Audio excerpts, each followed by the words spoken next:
संस्कार होने जा रहा है तुझे पास, कथा मिल रही है। अच्छा, आपको पता था कि ये कथा का तार 2-3 दिन पहले बात जुड़ेगा पुजारी जी? अरे अब कृपा है कि नहीं? अरे कल आए तो मैंने कि क्यों रो रहे हो भाई? नहीं ऐसे में हंस रहा। अरे ऐसे तो कभी नहीं कहा, किलकारी लेके बात करने वाले। क्यों, क्या हो गया? दूध में रोटी नहीं मिली क्या? मातारी ने डांट डरा दिया।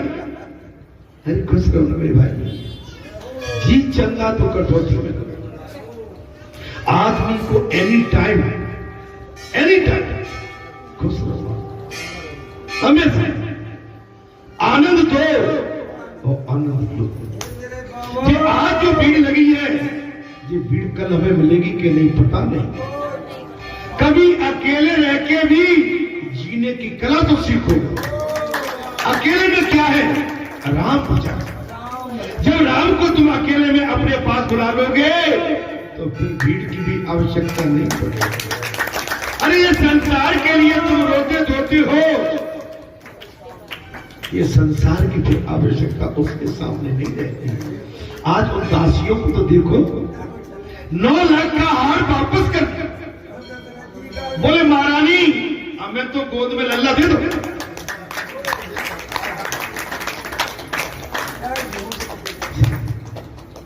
अभी कथा न होती तो क्या होता, मंगलवार न होता तो क्या होता, लेकिन क्यों नहीं होता? भगवान ने ऐसे ही लीला, ऐसे ही गणना नहीं की है। भगवान ने अपने संसार की गणना बहुत सोच समझ के की है। इस संसार को बड़ा सुंदर एवं सजीला और नगीना की तरह गढ़ा है। ये मानव योनि भगवान ने ऐसे ही नहीं बनाया।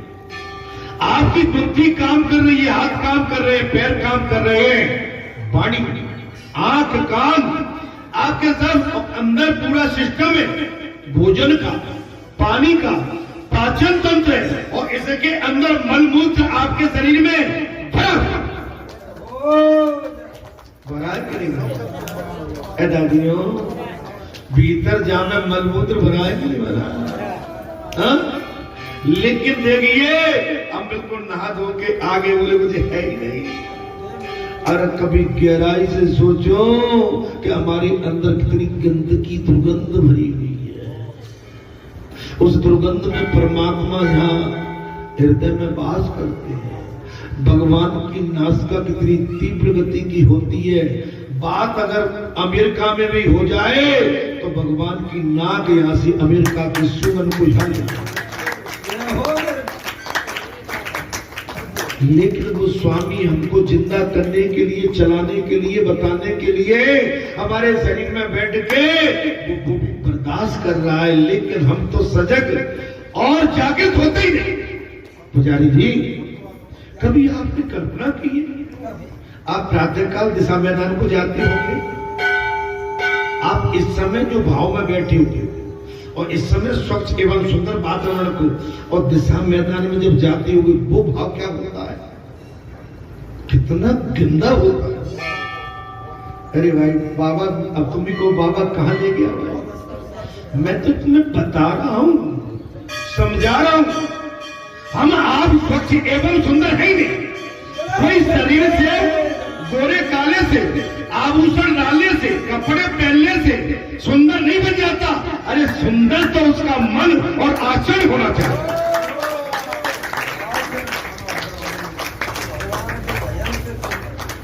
दादी ये तुम्हारा नाती बहुत नटखट है, ये किसी जगह को छोड़ना ही नहीं चाहता। ध्यान करो, प्रातःकाल की दिशा मैदान का ध्यान करो। आज उसके बाद स्नान ध्यान करने के बाद परमात्मा ने उनको बुद्धि, विवेक और मानव जीवन दिया है। आज उसके बाद भी भगवान ने तुम्हें अपना वैकुंठ बैठने के लिए दिया।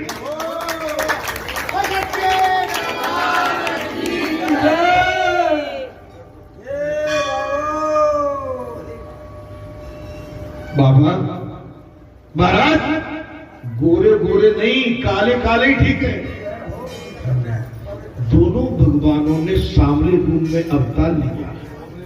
माता जानकी विशेष स्वच्छ एवं गोरी है, उधर राधे भी है, रुक्मिणी भी है, जामवंती भी है महाराज, और सत्यभामा भी है।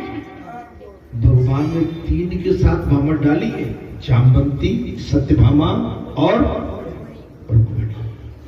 बाकी उनकी सब पटरानियां हैं। समझ में आएगी? हाँ, यहाँ पर देखिए राजा दशरथ ने तीनों के साथ भामर ली है, लेकिन धर्म पत्नी कौन है? कौशल्या।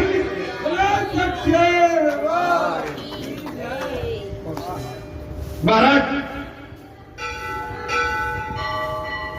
बोले तो रामचंद्र जी ने कहा, तू सारी धीरे धर, इस बार मैंने सूर्य को लाभयंत किया है, किंतु भविष्य में कृष्ण अवतार में मैं सबसे पहले तुझे दर्शन दे दूंगा। मेरे भैया बन, ए भैया रोवे मत, अरे रो मत, क्यों रोते हो? वही तो कल कह रहा था, आज प्रेम किया। महाराज ये तो सही बात है कि जैसे अपन किसी को छोड़ जाओ तो फिर जिनके साथ हमने लंबा टाइम निकाला है उनकी ये हटा, कौन हल्ला मचा रहा है? हटाओ। कहाँ है धर्मेंद्र? धर्मेंद्र जरा जी हल्ला मचा रहे, निकालो उनको। भारत बोले कृष्ण अवतार में रात्रि के बाद 12 बजे जन्म हुआ। कृष्ण अवतार में मैं रात्रि के 12 बजे, अभी दिन के 12 बजे मैंने सूर्य को आनंद दिया। चंद्रमा भैया तू रोवे धोवे मत, मैं द्वापर में कृष्ण अवतार में ठीक रात्रि के 12 बजे आ गया।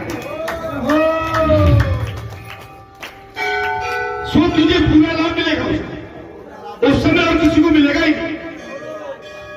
उस समय कृष्ण जन्म के समय 3 व्यक्ति जाग रहे थे। कथा को ध्यान से सुने। कृष्ण अवतार में कृष्ण जन्म में केवल 3 व्यक्ति जाग रहे थे, वसुदेव, देवकी और चंदा।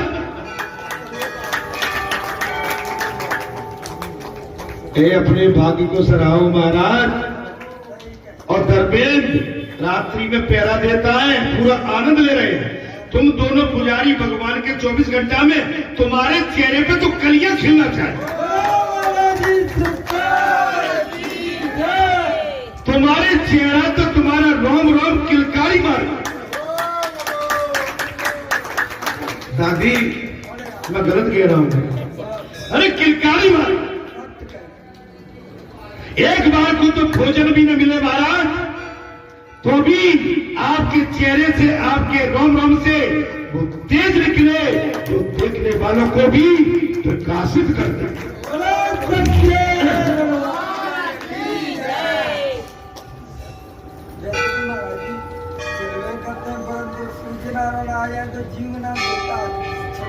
नहीं महाराज, जीव को हमेशा हर हालत में केवल नहीं, मैं आपसे नहीं कह रहा, मैं तो फिर भी सचेत कर रहा हूं, मैं सावधान कर रहा हूं। मैं आप पर किसी पर लांछन नहीं, जितने आप तपोगे उतने चमको।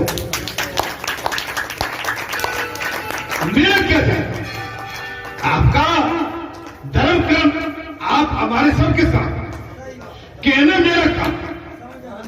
मेरा काम है खुद भी समझना, खुद भी और दूसरे को भी समझाना। चेतन रहे, चमकते रहे। सच्चे दरबार। महाराज कथा में आनंद आ रहा है कि नहीं जी? बोले कृष्ण अवतार के समय केवल 3 व्यक्ति जाग रहे थे, वो कितने भाग्यशाली होंगे। कृष्ण अवतार के टाइम कथा में प्रसंग आ गया कि केवल 3 व्यक्ति जाग रहे थे, वो थे वसुदेव, देवकी और चंदा, जो रात्रि के समय जागते रहते हैं और उन्हें भी महाराज कन्हैया मिलता। आगे समझ में कि नहीं?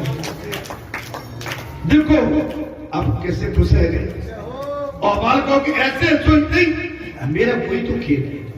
हमारी बात को सुनो, हम किसी पर व्यक्ति विशेष नहीं कह रहे। मैं पुजारियों का मतलब ये है कि दोनों पुजारी बहुत सशक्त हैं और इनको और सशक्त रहना चाहिए और इनके चेहरे से हमेशा मन एक प्रसन्नता की लकीर रहना चाहिए। जैसे डॉक्टर के पास जाइए, जो डॉक्टर मुंह फुला के बैठे रहते हैं तो मरीज देख के पहले ही आधा तो बुखार उसको मरीज को पहले ही आया, और डॉक्टर कहीं मुस्कुरा गया तो मरीज का आधा बुखार पहले ही। इसमें हमने क्या बुरा कह दिया, कुछ गलत कह दिया? हमारी बात का तोड़ हो तो बता दो, मुस्कुराना सीखो। आप यहाँ आने से आप ही कहते हो, यार कौन कह रहा था? हमारा धर्मेंद्र कह रहा। महाराज बोले क्या मिल? बोले महाराज जानते हो क्या? बोले क्या? बोले आप आ जाते हो महाराज। मैंने क्यों भैया? पता नहीं, आपको देखते ही मैं एकदम जो लगता है कि पहाड़ उठा।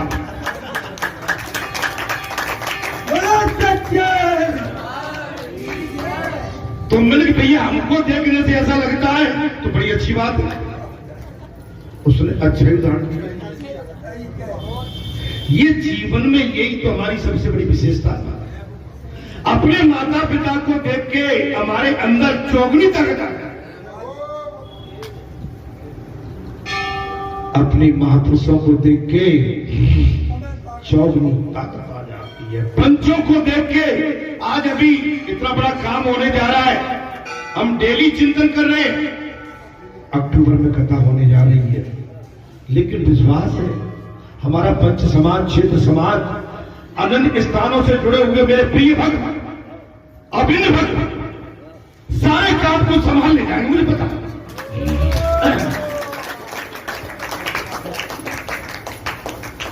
हमारा भैया तो बैठा हुआ है जी,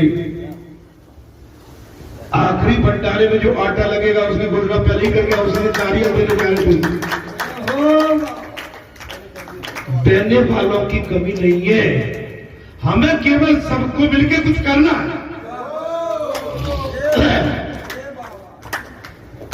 देने वालों की कृष्ण जन्म के समय 3 व्यक्ति जाग रहे थे रत्न। फिर भगवान का जब अवतार हुआ केवल 3 व्यक्ति जाग रहे थे, वसुदेव, देवकी और चंदा। समझ में आ गई? ये तो याद रहेगा, जो रात्रि के समय जागते उन्हें भगवान कृष्ण मिलते हैं। रात्रि के समय जागते उन्हों को भगवान कृष्ण मिलते हैं और सोए हुए को कन्हैया नहीं मिलता है।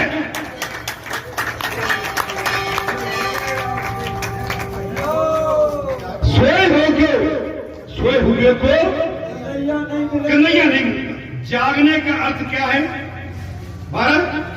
जान है तबे जीव जब जागा, जानिए तभी जीव जब जागा, और जब सब विषय विलास विरागा। गीता में कहा गया है महाराज, या निशा सर्वभूतेनां सत्यम जागृति संयमी वश्याम जागति भूतानि सा निशा परस्ते मुनि। इसका मतलब है, बोले नित्य शुद्ध परमानंद को प्राप्त करने की ओर जो कभी ध्यान नहीं देते। देखिए कथा में दिया, गीता का श्लोक है ये, इसमें कहा है भगवान सुखदेव ने, बोले राजन, नित्य शुद्ध परमानंद को प्राप्त करने की और जो कभी ध्यान नहीं देते, भगवान को प्राप्त करने की ओर जो नित्य ध्यान नहीं देते, उन सभी भूत पिशाचों के लिए जो रात्रि है, उन भूत पिशाचों के लिए वो रात्रि है। समय में योगी जागकर प्रभु का स्मरण करते, प्राणी जिस संसारिक नाशवान क्षणिक सुखों में जाते हैं, वो रात्रि के समान ही वैसे पुरुषों को परमात्मा का ज्ञान नहीं हो सकता जो संसार के विषय में रात्रि में खो जाते। मैंने कई बार कहा, बोले भगवान, मैंने कई बार कहा है रात्रि हमारे संसार के आनंद के लिए नहीं है, सिद्धि के लिए, साधना के लिए, संयम के लिए, चिंतन के लिए। मैंने कई बार कहा है, रात्रि के समय सोने से पहले हाथ मुंह धोइए, भगवान को दंडवत कीजिए और एकांत में जाके गुरु मंत्र के साथ में उसका जाप करिए और सोते सोते समय सीताराम सीताराम सीताराम जय सीताराम, राधे श्याम राधे श्याम, राधे श्याम जय राधे श्याम, सीताराम सीताराम सीताराम जय सीताराम, राधे श्याम, हरे राम राम राम हरे हरे, हरे कृष्णा कृष्ण कृष्ण हरे हरे हरे राम राम राम हरे हरे कृष्ण कृष्ण कृष्ण हरे हरे। आपके सोने का जो टाइम आया, साधना के साथ, विलासता के साथ नहीं। मैं फिर कह रहा हूं, रात्रि की जो शयन बेला है वो तपस्या के लिए, विलासता के लिए नहीं है, संसारी वातावरण के लिए। आप समझिए, बाई चांस कोई बात है, मैं उस चीज को मैं खुल के नहीं कह पाता हूं, तो शुद्धता करना पड़ेगा। आपके आचरणों में कुछ भी करना पड़ेगा। आपको जल का स्नान करना ही पड़ेगा, आपको जल में डूबना ही पड़ेगा। आप शयन को, रात्रि को अपवित्रता से नहीं निकाल सकते।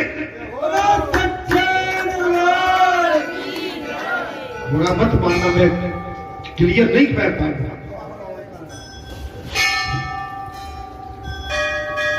रात्रि में तो भगवान के भजन में आनंद आता है।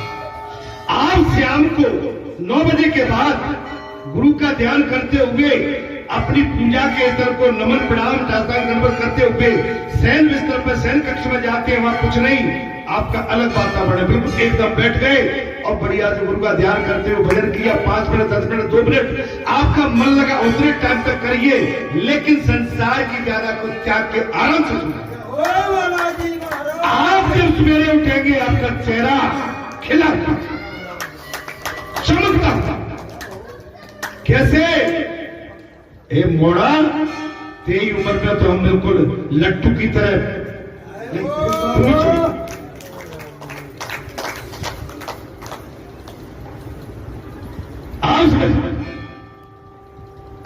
मैंने यही तो साधना है। मैंने कब कहा है कि आप बाबा बन जाओ? तो नहीं कहा।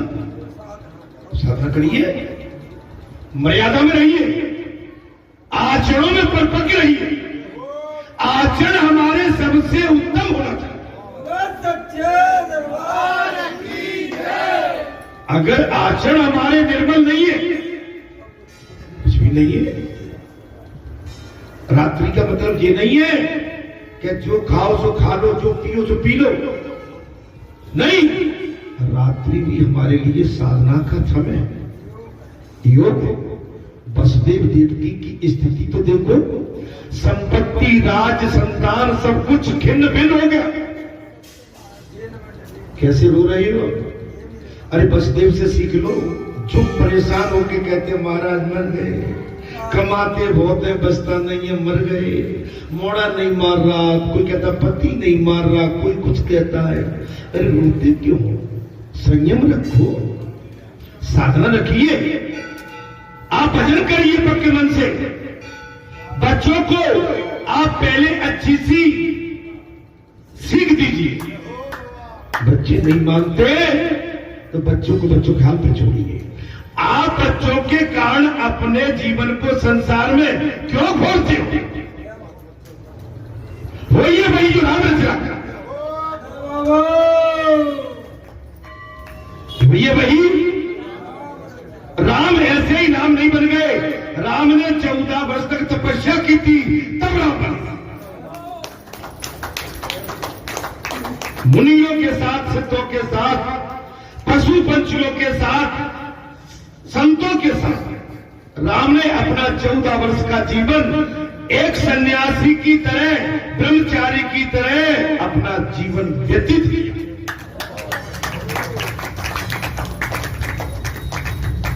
राम ने मर्यादा का पालन किया। राम ही तो एक है जो मर्यादा के प्रतीक है। कौन है? मर्यादा के प्रतीक है। जिसकी मर्यादा ने पालन, जिसने मर्यादा का पालन कर लिया वो अमर होगा। वसुदेव देवकी की स्थिति तो देखिए, संपत्ति, राज, संतान सब कुछ छिन्न-भिन्न हो गया। महाराज निरपराध होते हुए भी हाथ और पांव में जंजीर पे।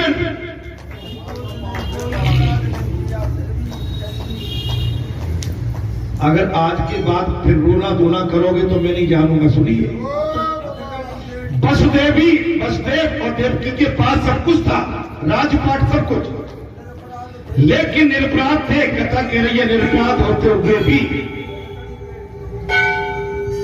पांव में जंजीर लगा दी। पृथ्वी में हमेशा प्रभु का स्मरण करते रहे।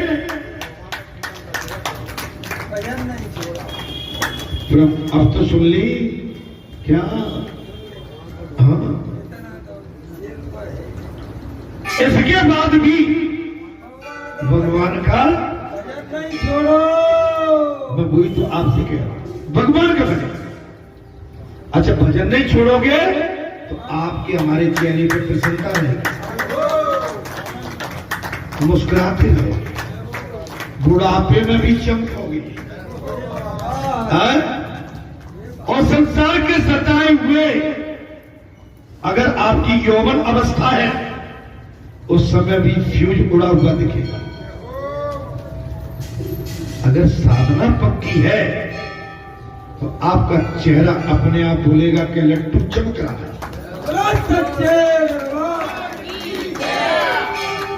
और चेहरा मुरझाया हुआ है तो महाराज ये भी बता देगा कि अर्थ की कमजोरी है, लुप लुप कर रहा है।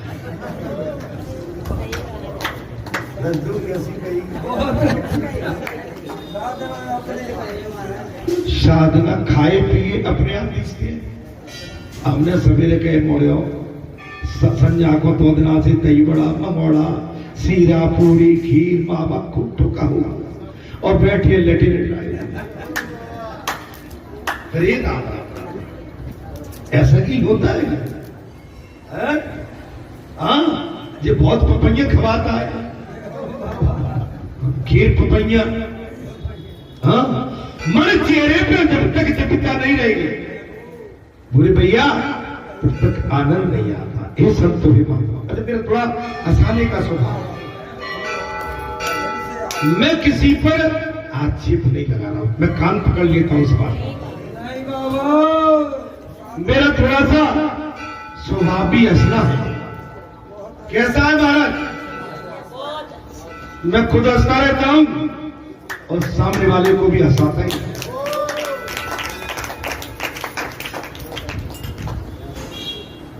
और यही नहीं, कहीं भी जाता मेरे विचार थोड़े अलग है, हंसना और हंसाना।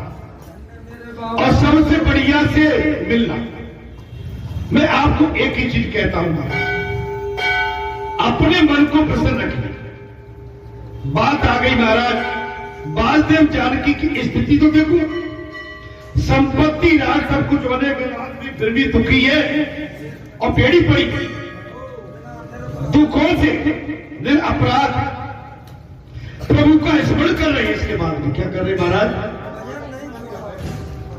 कारागार में पड़े हैं, बेड़ियां पड़ी हैं, लेकिन भगवान का भजन नहीं छोड़ा। दुख में प्रभु के नाम का विस्मरण करना चाहिए और अधिक से अधिक स्मरण करना चाहिए। दुख में सचेत रहकर जो व्यक्ति ईश्वर का भजन करता है ऐसा नहीं कि अब दुख पड़ा इसलिए, हमेशा सचेत रह के जो भगवान का भजन करता है उसके घर में स्वयं भगवान आ जाते हैं। हम कल्पना नहीं कर सकते। भगवान हमारे इर्द गिर्द 24 घंटे रहते हैं। स्वामी विद्यारण्य ने कहा कि नल और राम जैसी विभूतियों के जीवन में भी दुख प्रसंग आए हैं, भगवान के जीवन में आए। अब कहां बचोगे, अब कहां बचोगे? अच्छा, हम नेक में हिल जाते हैं महाराज, नेक में बुरी तरह से पागलों की तरह रोने लगते हैं। धीरज धरे मित्र और नारी, आपतिकाल परखी उठा, धीरज धरिए। समय एक सा हमारा नहीं रह सकता। आप जिस समय पैदा हो गए थे, बालक थे, माता की गोद में बैठते थे, आज आप बुढ़ापे में आ गए, चौथेपन में आप पक गए। ये परिवर्तन है संसार का, क्षण क्षण बदल। हम जैसे साधारण जनों का तो बात ही क्या है। जब राम और नल जैसे महाराज उन पर भी आपत्ति आ गई, तो हमारे आप जैसे साधारण मनुष्य की तो बात ही क्या है। तो दुख से कभी घबराना नहीं चाहिए। बात जी अब आ संतो महात्माओं, दुख से कभी घबराना नहीं चाहिए। ये तो दुख तो जीवन का हमारा एक प्रमुख साथी है। वियोग में कथा होती है, और संयोग हुआ नहीं कि कथा बंद हो गई। वियोग में याद आती है, वियोग में याद आती है, और मिलन हो गया तो भूल जाते। वो बात अब आ गई। हम यहां से दूर रहने लगेंगे तो एक दूसरे को याद करते रहेंगे, लेकिन पास रहने में हम भूल जाते। अपने प्रातः काल कह दी थी बात, क्या कही कि हम रोज मिलते हैं ना, इसलिए हमें तुम्हें ध्यान नहीं है कि हम आप कैसे मिलते हैं और क्यों मिलते हैं। लेकिन कई वर्षों में मिले तब समझ में आ गया कि हमारा मिलन वो सही नहीं हो पाता था, लेकिन उनके बगैर अब आनंद भी नहीं आता। कोई भी हो सकता, आप हम में से कोई भी।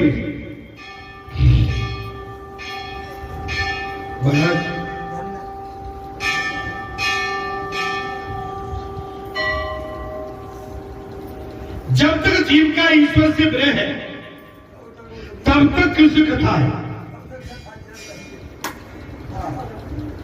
जब तक ईश्वर से दूर है तब तक कथा चल रही है। जीव और ईश्वर का मिलन के बाद तो कथा का प्रश्न होता है, एक ही हो गए। भागवत के 10वें स्कंद में 14वें अध्याय में सुदामा चरित्र के समय सुखदेव जी को प्रेम को निमंत्रण करना पड़ा, प्रेम को बुलाना पड़ा, दबाना पड़ा। यदि प्रेम में समाधि सी लग जाए तो राजा परीक्षित का क्या होगा।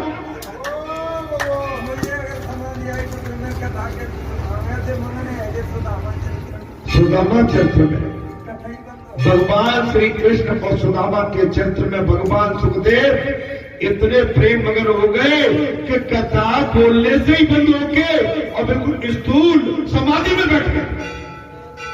फिर राजा परीक्षित को कथा को सुनाए,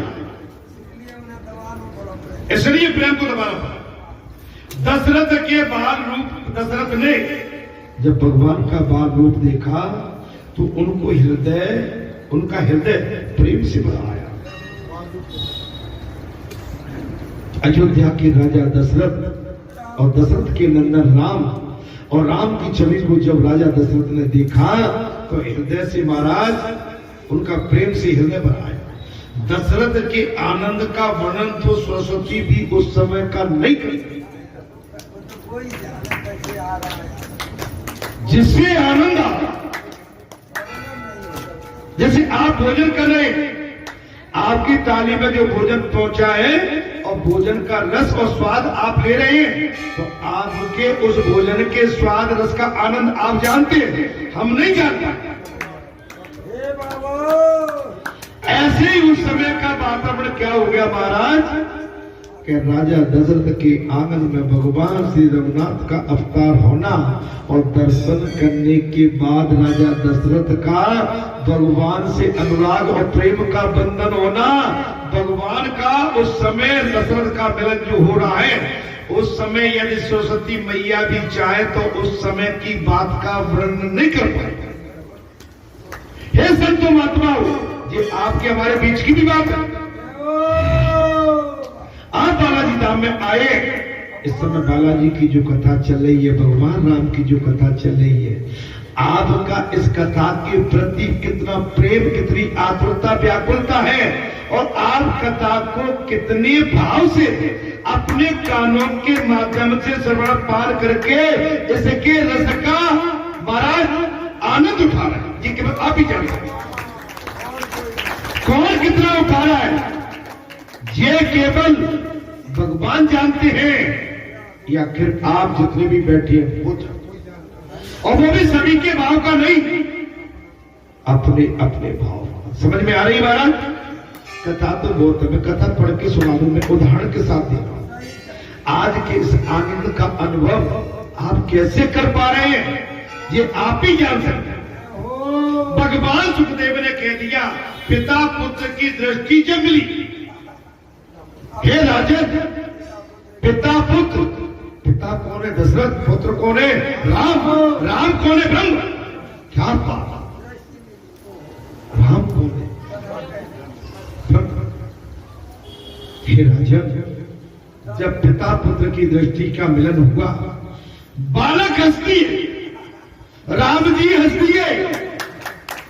क्या बात, अरे अब तो हंसना सीख जाओ मेरे भाई।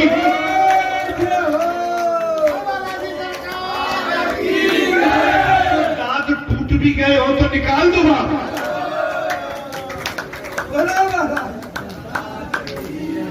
अरे मेरे राम, जब राजा दशरथ का मिलन जब राम से हुआ और आंखें आपस में मिली, तो राम जी हंस दिए। क्या कर दिए महाराज? हंस दिए। दशरथ राम को महाराज मधु चटाने लगे, शहद। क्या मैया की जरूरत नहीं है, स्वयं दशरथ पहुंच गए और अपने छोटे से लाला को मधु चटाने लगे। उन्होंने वशिष्ठ जी से वेद मंत्रों का पाठ करने को कहा। अपने सदगुरु, अपने कुल गुरु वशिष्ठ जी से राजा दशरथ ने कहा, महाराज मंत्रों का, वेद मंत्रों का उच्चारण करिए। वशिष्ठ राम के दर्शन करने पर वे वेद मंत्र तो क्या, अपना नाम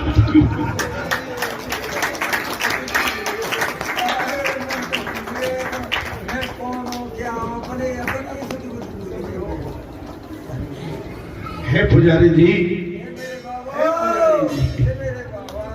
मैं वही तो आपसे बात कह रहा हूं, पुजारी अपनी सुध नहीं भूलोगे जब तक, आशीर्वाद अपनी सुध स्वयं नहीं भूलोगे तब तक आनंद की अनुभूति और चेहरे पे प्रसन्नता आएगी। और संसार की गुजरी लेके बैठी हो,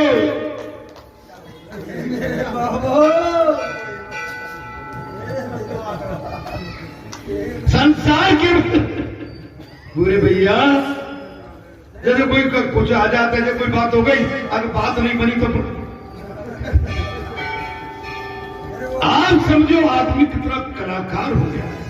अरे सामने वाले को समझता है कि ये मूर्ख है, बात नहीं संभली तो वो लेके नहीं।